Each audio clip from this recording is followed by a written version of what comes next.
Somo letu linaitwa chakula, na moja kwa moja utafungua pamoja nami kwenye kitabu cha Mathayo sura ya 4. Tutasoma mstari wa 4, na hapo tutasoma tena Luka 4 mstari wa 4. Naye akajibu akasema, imeandikwa, mtu hataishi kwa mkate tu, ila kwa kila neno litokalo katika kinywa cha Mungu. Luka 4 mstari wa 4. Yesu akamjibu, imeandikwa ya kwamba mtu hataishi kwa mkate tu. Amen. Baba Mungu, asante, tumepata upendeleo mbele ya meza yako ili tuweze kula na kunywa. Asante Bwana, kwa sababu ni mapenzi yako sisi watoto wako tuishi kula mbele zako. Basi Bwana, mioyo yetu ina njaa, tena ina kiu ya kuangalia na kuyala yale malisho uliyeandaa katika umilele kwa ajili ya siku ya leo, kwa ajili ya kila nafsi. Baba, kila mtu atakula na kushiba, na tazama, maisha ya kila mtu yatafanana na yale maajabu ya malisho yako. Utukufu na wewe, tuseme wote amen. Bible inasema kwamba mtu hataishi kwa mkate tu, ila kwa kila neno litokalo katika kinywa cha Mungu. Ya Mungu Baba alinifunulia ujumbe katika vina vikuu mno. Sasa Bible inatuambia vizuri kabisa kwamba pamoja tunakula matembele, bamia, dagaa, ugali, kisamvu, maharage na kadhalika. Anasema maisha ya mtu hayapo katika vile anavyokula kwa ajili ya tumbo la nyama. Maisha ya mtu ni zaidi ya anachokula katika tumbo lake, kwa sababu unapojiangalia wewe hauna tumbo moja, ijapokuwa tunalitendea haki sana ili tumbo la nyama.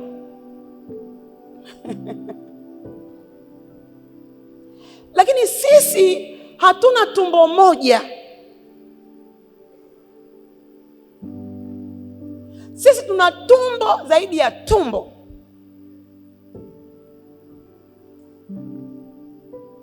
Na kila tumbo ulilonalo,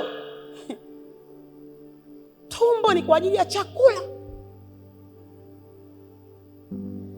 Kwa hiyo pamoja na tumbo hili la nyama ambalo tunajua kulipatia, kuna tumbo ulilonalo lina nguvu juu ya maisha yako kuliko tumbo la nyama. Tutasoma kidogo maandiko ili tuweze kuona. Fungua pamoja nami kwenye kitabu cha waraka wa 3 wa Yohana. Tutasoma hapo mstari wa 2 mpaka wa 4. Mpenzi, naomba ufanikiwe katika mambo yote na kuwa na afya yako kama vile roho yako ifanikiwavyo. Maana nalifurahi mno walipokuja ndugu na kuishuhudia kweli yako, kama uendavyo katika kweli. Sina furaha iliyo kuu kuliko hii, kusikia ya kwamba watoto wangu wanakwenda katika kweli. Aha. Sasa hapa huyu ni Yohana. Yohana anamwandikia Gayo mzee. Anamwambia Gayo maombi anayomwombea, anamwambia ufanikiwe katika mambo yote, na uwe na afya yako kama roho yako ifanikiwavyo. Kwa konsepti yetu hapa ni kama roho yako ifanikiwavyo.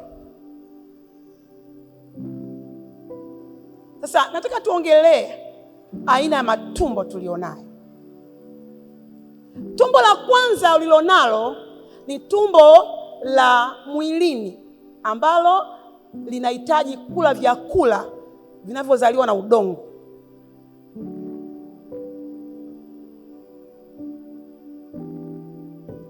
Tumbo la pili ulilonalo ni tumbo la moyoni. Tumbo la moyoni ambapo lenyewe halijui kula ugali. Halijui kula ugali. Tumbo la rohoni au la moyoni, chakula chake ni neno ili liweze kufanikiwa.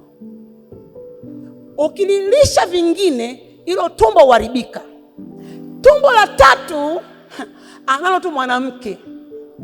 Analo tu mwanamke ni tumbo la uzazi, ambapo huyo mtoto anapokaa kwenye hilo tumbo pia ula. Lakini ula nini? Ula vyote anavyokula huyo mama. Huyo mtoto anapokuwa tumboni hana access ya kula kutokea nje, ila ula kile mama anachokula. Sasa mimi hapa kama muamini, mimi hapa ni roho. Mimi muamini, mimi ni roho. Nina nafsi, ambapo hii nafsi inahusisha mambo matano.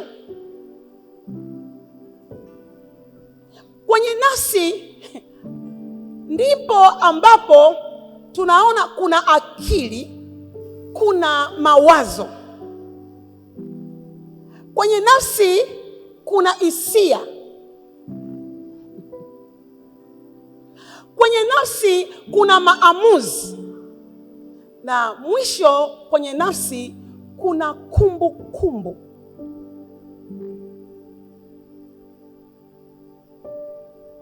Lakini ikiwa mimi ni mwili, nina nafsi, lakini naishi kwenye boksi.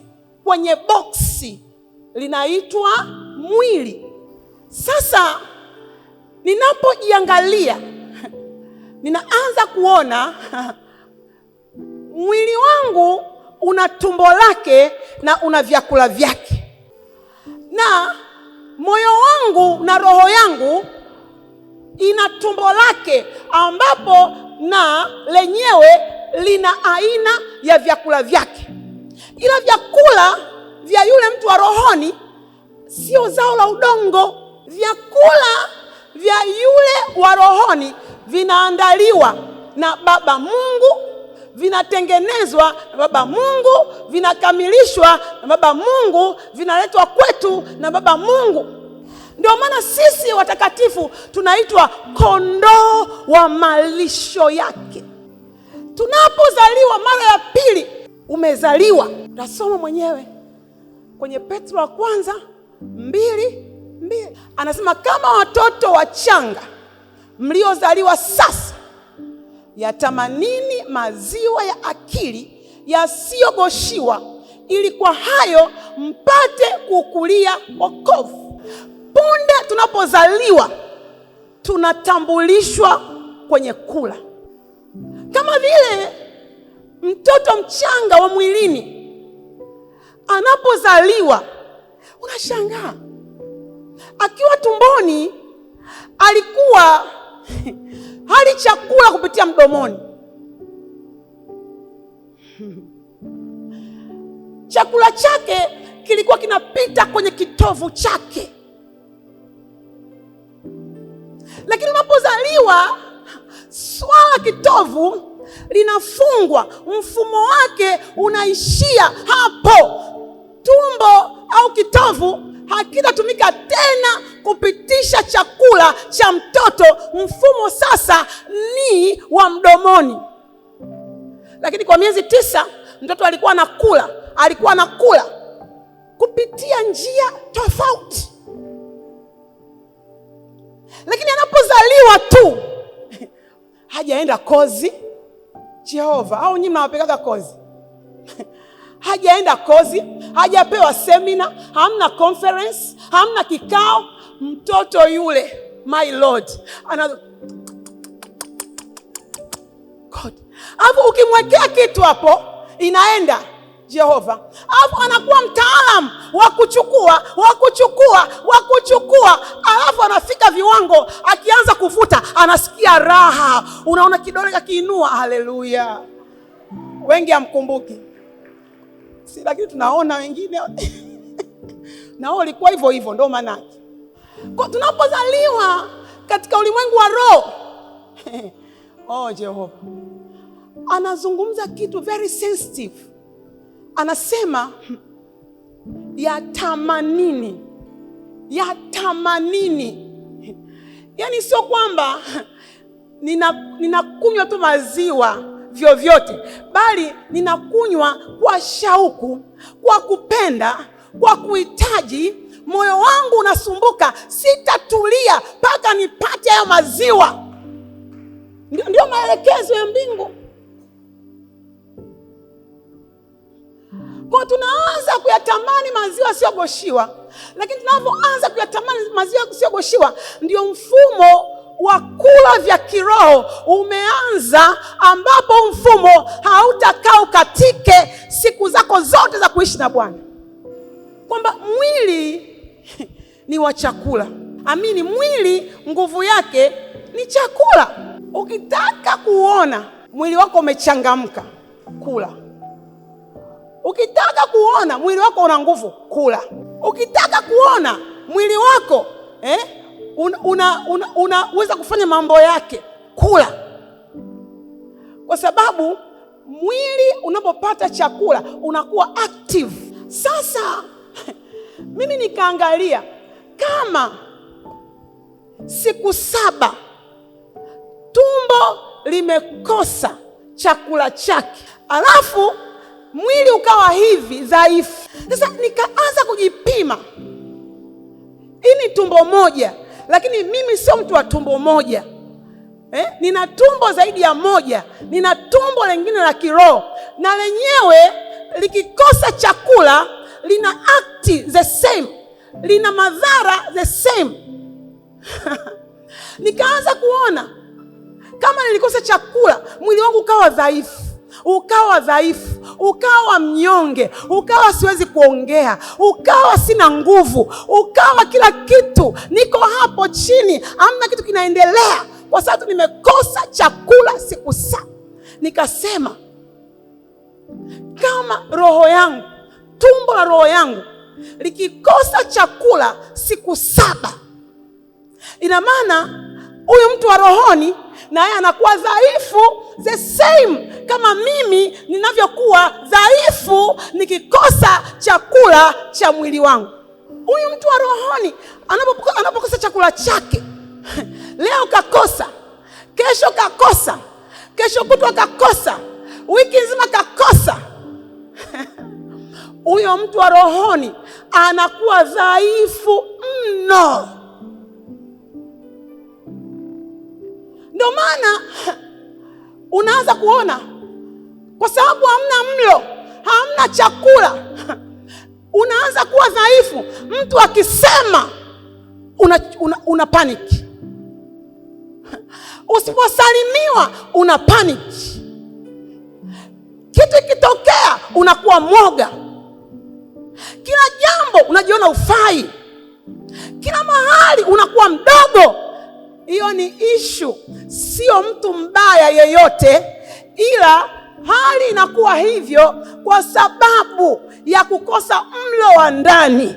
Kwa hiyo leo nalialika kanisa lote, ili tusiwe dhaifu, hakikisha unakula kila siku. Ratiba ya chakula cha mtu wa mwilini ikoje? Kwa sababu pia tunatofautiana kulingana na mabara tulioko. Wenzetu nchi za baridi hawali kama sisi nchi za joto. Lakini tukiangalia mfumo wa kula kwetu sisi watu tunaoishi nchi za joto, tunaanza kuona tuna milo mikuu 3 kwa siku. Sikiliza. Kama mtu wa mwilini ana programu ya kula, hivyo mtu wa rohoni lazima pia awe na programu ya kula.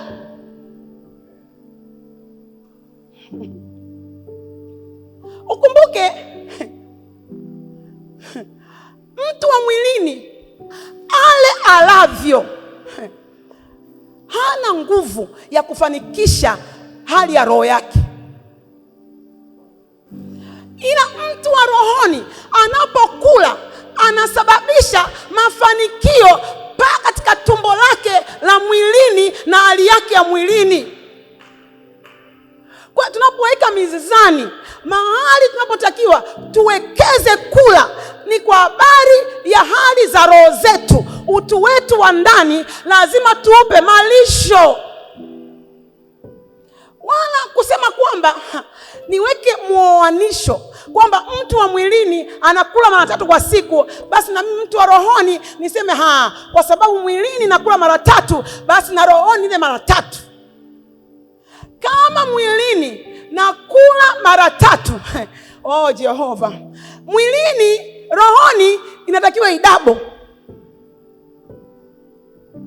Kwa sababu huyu mtu wa mwilini hivi anavyovila, Jehova, hakuna shetani anaogopa. Naomba mnielewe. Hakuna shetani anaogopa kwamba umekula leo sausage, kwamba hata ingia kwako, kwamba leo umekula wali wa nazi na maharage ya nazi, ukatengeneza na samaki, ukamkaanga, alafu ukamuunga na nazi, ukakaa hapo na Pepsi yako, ukaweka na mtindi, ukafungua hapo. Jehova, Mungu anakuona. Hakuna shetani anakuogopa. Kula ulavyo, hakuna uharibifu na kuogopa. Kula ulavyo, hakuna uchawi na kuogopa. Kula ulavyo, hakuna hukumu na kuogopa. Kula ulavyo, hakuna maneno mabaya na kuogopa. Ndio maana mtu wa rohoni afanikiwi anapokula mwilini. Mtu wa rohoni anafanikiwa anapokula vya kiroho. Anapokula vya kiroho, akifanikiwa rohoni, na afya yake inafanikiwa, na kazi zake zinafanikiwa, na watoto wake wanafanikiwa, na nguvu zake zinafanikiwa, na njia zake zinafanikiwa, na kila mahali anafanikiwa, lakini amekula rohoni. Sasa tukisema tunakula neno, tunakula neno. Hivi tunapokula neno huwa tunakula nini? Mungu anasema nimeandaa meza mbele zako machoni pa watesi wako, na kikombe chako kinafurika. Hivi tunavyokula neno huwa tunakula nini? Kwa nini kuna vita? Hakuna vita kula ugali, sijai kuiona. Lakini inapokuja swala la kula katika hali ya rohoni, vita huinuka, vizuizi huinuka, mashindano huinuka, kelele huinuka, sintofahamu ni nyingi mno. Unajikuta muda wa kula umepita. Ule muda unasema nakula, ni muda ambao kila vita inakuinukia. Sasa tunaposema tunakula neno, huwa tunakula nini? Tutafungua maandiko. Fungua Ufunuo 19.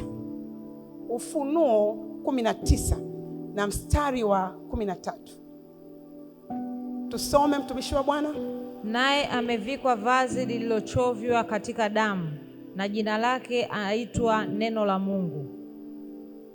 Naye amevikwa vazi lililochovywa katika damu, na jina lake aitwa Neno la Mungu. Naye amevikwa vazi lililochovywa ndani ya damu, Oh God. Na jina lake anaitwa Neno la Mungu. Kwa kila mtu hapa anajua tunamzungumzia Yesu. Sasa tusome tena maandiko. Yohana 1:14. Naye neno alifanyika mwili akakaa kwetu, nasi tukauona utukufu wake, utukufu kama wa mwana pekee atokaye kwa Baba, amejaa neema na kweli. Biblia inasema naye neno akafanyika, naye neno alifanyika mwili akakaa kwetu, nasi tukauona utukufu kama utukufu wa mwana pekee wa Mungu aliyejaa neema na kweli.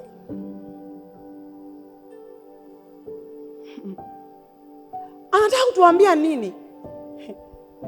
Neno akafanyika mwili, naye alivaa vazi lililochovya kwenye damu, na jina lake akaitwa Neno la Mungu. Anataka kutuambia neno ni Yesu na Yesu ni neno. Kwa hiyo unapokula neno God, unapokula neno unamla. Kwa huo mwili wa Yesu ndio neno lake. Tutasoma kidogo ili tuweze kuona. Fungua pamoja nami kwenye kitabu cha Yohana 6. Tutasoma tu hapo mstari wa 53 mpaka wa 56. Basi Yesu akawaambia, amin amin nawaambieni, msipoula mwili wake mwana wa Adamu na kuinywa damu yake, hamna uzima ndani yenu. Aulaye mwili wangu na kuinywa damu yangu anao uzima wa milele, nami nitamfufua siku ya mwisho. Kwa maana mwili wangu ni chakula cha kweli na damu yangu ni kinywaji cha kweli. Bwana asifiwe. Sasa nataka unielewe, ikiwa anasema kwamba yeye ambapo mwili wake na damu yake ndio chakula cha kweli, ambapo anasema huo mwili wake na damu yake ambapo ndiyo neno la Mungu, yeye mwenyewe ndiye neno la Mungu. Unapokula neno la Mungu, unakula mwili wake, unakunywa na damu yake at the same time. Na unapokula na kunywa ili neno, kwa sababu ili yule Yesu lile neno likafanyika mwili, lakini sasa huyu mwili ndo amefanyika neno, na hilo neno ndo tumepewa. Kwa tunapokula neno tunakula mwili na damu. My Lord, it means what? Tunakula uhai wake, tunakula alivyo. Ndio maana kila tunapokula tunaupata uzima wake. Kila tunapokula tunaingia, tunakuwa ndani yake na yeye ndani yetu. Kila tunapokula tunaupata uhai wake, tunapata nguvu zake, tunapata neema zake, tunapata baraka zake, tunapata utukufu wake, tunapata mauisho yake, tunapata rehema zake. Sisi ndio viumbe wa ajabu, tumekuwa exposed kula kitu ambacho wanadamu hawajapewa. Unajua broiler anakula. Broiler anakula since day one. Oh God. Kama hujawahi kufuga broiler kajaribu. Broiler anakula. Broiler anakula hana mpaka. Anapokula anatutumuka lakini hana nguvu. Anatutumuka lakini anatutumuka hana maisha. Broiler anatutumuka kwa kula kwa ajili ya kifo chake. Bible inasema waliokuwa jangwani walikula mana na wakafa, kwa sababu mana ilikuwa ni kwa ajili ya mwili. Lakini sisi Sisi sio walamana. Mwambie jirani yako, mimi sio mlamana. Ndio maana mana ilikatika. Mana ilikatika the day walipolima vikaota wakavuna. Walipotoka nje hakukuwa na mana tena, wakala zao la udongo. Lakini Bible ina ushuhuda kwamba walikula mana na wakafa. Kwa maana haikuwa kwa ajili ya roho. Hapana, maana ilikuwa kwa ajili ya mwili, lakini chakula ambacho ni yeye mwenyewe ni kwa ajili ya roho zetu. Simba anakula nini? Kwa nini tunafananishwa na simba? Bible inatufundisha kwamba simba hali kibudu. Yaani kibudu ni kitu kilichokufa. Bible inatufundisha kwamba simba hali nyasi. Bible inasema simba anakula mawindo. Lakini ana madai kwamba waovu ukimbizwa bila kufukuzwa. Kwa nini?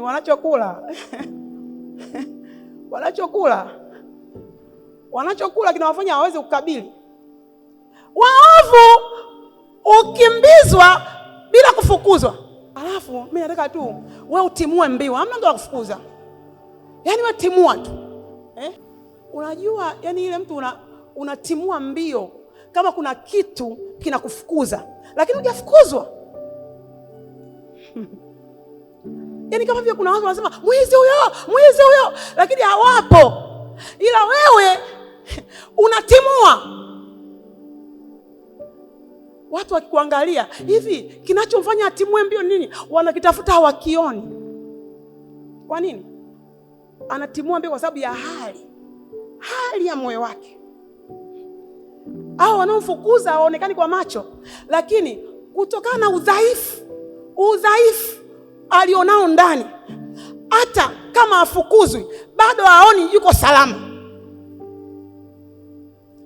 Lakini anatofautisha. Anasema lakini wenye haki ni majasiri kama simba. Oh God. Wenye haki ni majasiri, Mithali 28 mstari wa 1. Lakini wenye haki ni majasiri kama simba. Sasa huyo kwa nini simba? Kwanza simba kawaida yake anakula fresh meat. Anakula fresh meat. Kwa maana ipi? Anakula mawindo. Nataka nikuambie, simba anapokula mawindo kuna kitu ndani yake kiko very active, kinaitwa power of choice. Nguvu ya uchaguzi iko ndani yake. Lakini pili, anakula mawindo kwa sababu kuna kitu ndani ya simba kinaitwa kujiamini, kwamba hali ya kujiona naweza. Lakini tatu, kuna attitude ndani ya simba inayompa kutawala, kuwa juu ya kila kitu,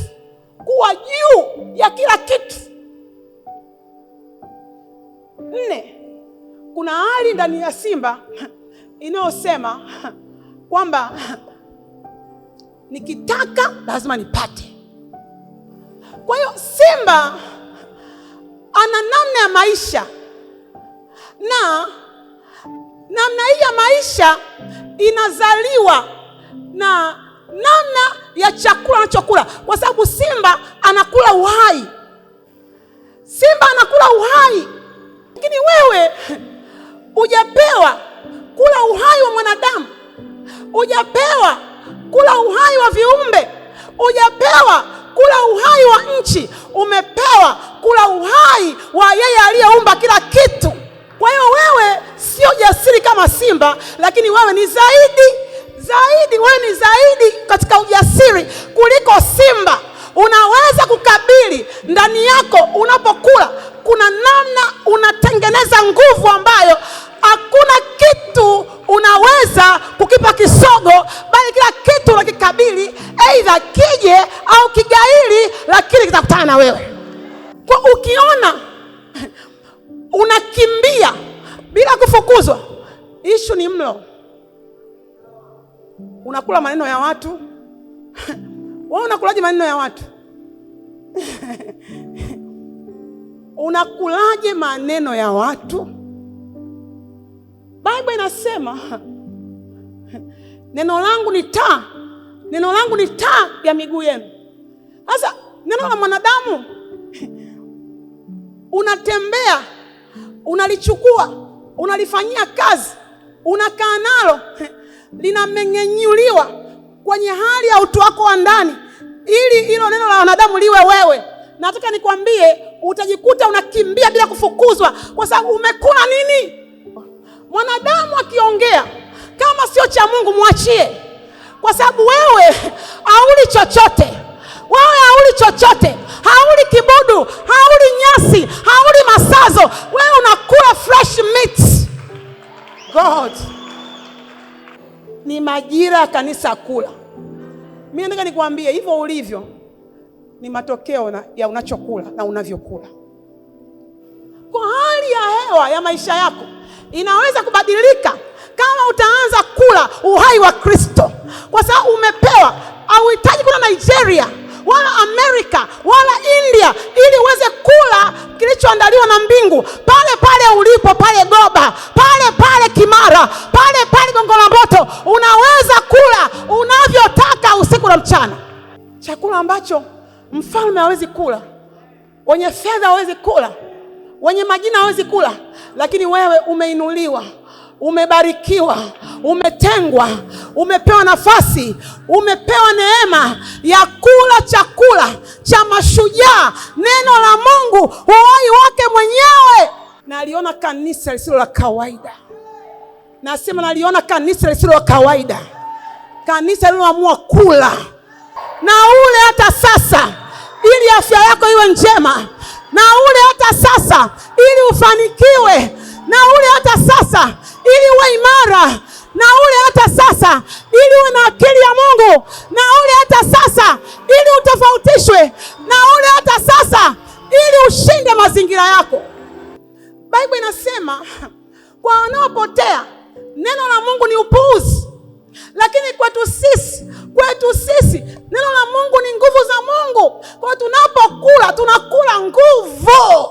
Chochote kinachokunyima kula ni adui yako namba moja. Mifumo ya ulimwengu imekaa kimkakati kuwanyima wana wa ufalme kula. Ndio maana wana wa Israeli walipoanza wanadai uhuru ili wakamwabudu Mungu wao, siku 3 waende kumwabudu Mungu wao, ghadhabu ya mifumo ya ulimwengu ikawa iko juu mno. Hiyo ghadhabu, Biblia inasema Farao akaongeza kazi,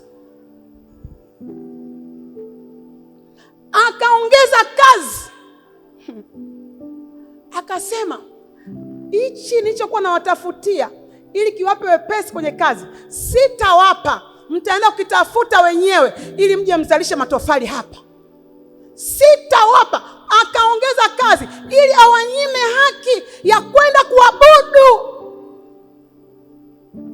Ndio maana kula ni vita. My Lord.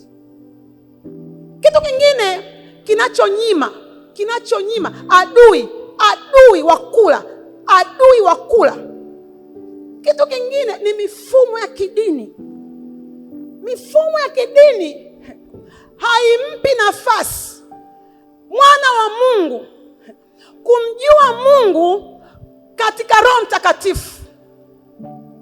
Mifumo ya kidini inatafuta kuweka mafundisho yake, inaweka mifumo yake ndani ya mifumo ya Mungu, inapooza mifumo ya Mungu, inarahisisha mifumo ya Mungu, na inajaribu kutoa mifumo ya Mungu, inaweka mifumo yake ili ile kweli ambayo Roho angekuongoza isipate nafasi kwenye maisha yako.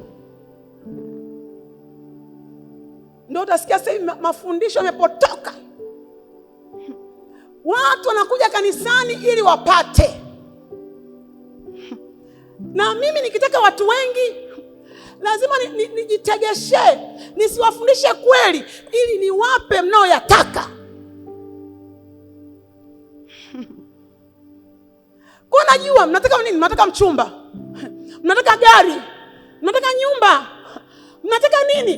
Vile mnavyovipenda, mnavyovitaka.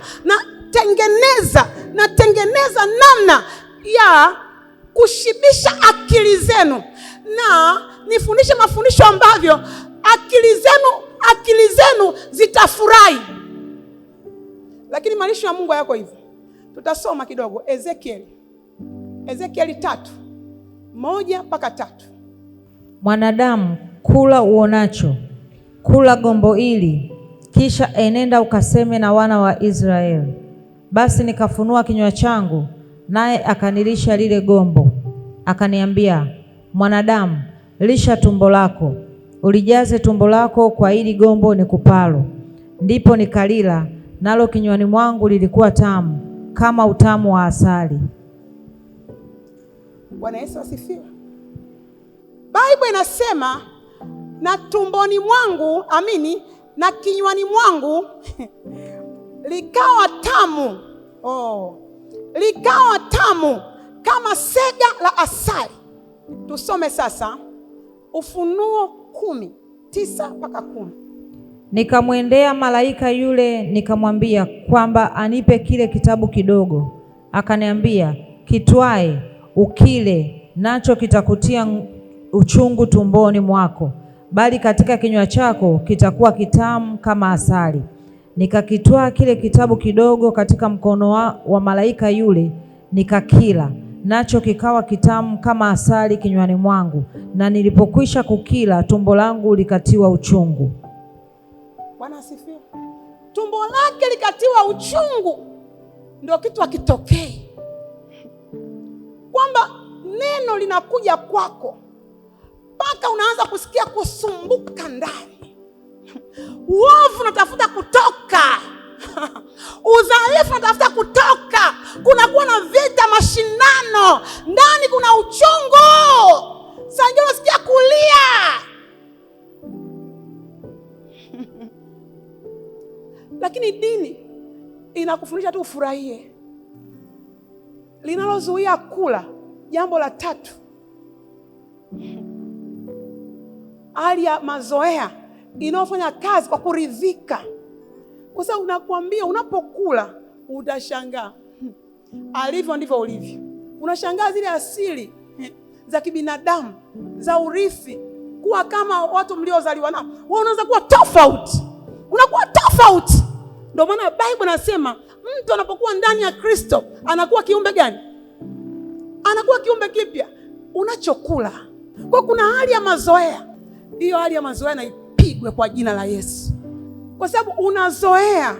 Hata ukija ibadani umekaa kimazoea. Na unajikuta umelala kanisani kwa sababu umezoea. Umezoea neno, umezoea praise, umezoea kutoa.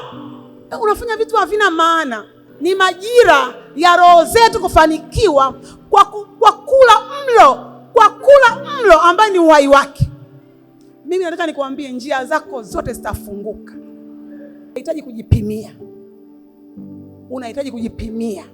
Unakula nini? Wote tunao masaa 24. Wewe unayatumiaje kula?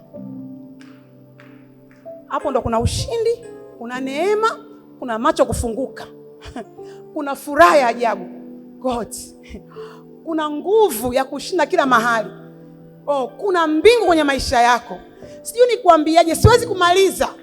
Lakini nataka nikuambie mlo utakutoa. Hapa tunatofautiana, tunavyokula tu ndio tunatofautisha. My Lord. Jamani, ujinga ni janga. Biblia inasema watu wangu wanaangamizwa kwa kukosa maarifa. Ni majira yamefika, unatakiwa uishi kama shetani hayupo. God, kila anachokifanya kinashindikana kwako. Kila anachojaribu, akileta makundi yake, akifanya vikao, akakusanya falme zake na mamlaka na wakuu wa giza na pepo wabaya, napo atakushindwa kwa jina la Yesu.